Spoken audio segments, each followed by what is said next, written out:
You know I'm a crawling king snake, baby, and I rose my... Molim? Halo. Evok. Ovdje Meli.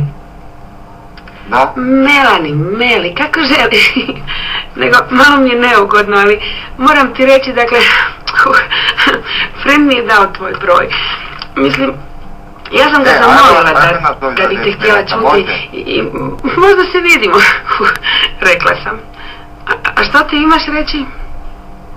Ajme nazovi za 10 minuta, može? Magle, mislila sam da malo izađemo van, ono, kavica i to. Ono, da se malo upoznamo, onak, pravi dejt.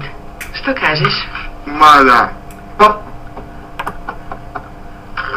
Ma ko ti je dao broj, majke? Gle, ja ti volim narodnjake, pa možemo otići... Voliš narodnjake? Gle, nisi se malo moj zabavit, tip. ha?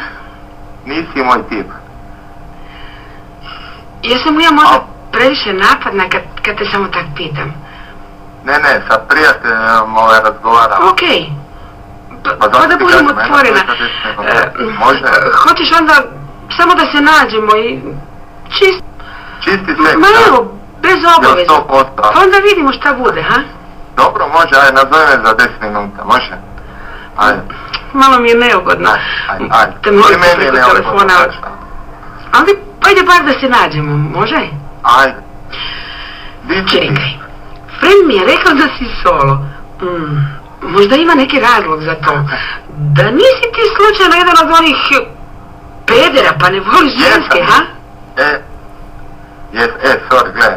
Ma od početka si ti meni bio sumnjiv, samo šutiš. Do toga... To sam čitala u Kozmu da tako pederi rade. Može? Je li to istina? Evo, svirana kamera. Oprosti, molim te. Halo? Ima koga? Ma sigurno je istina, čim piše u Kozmu.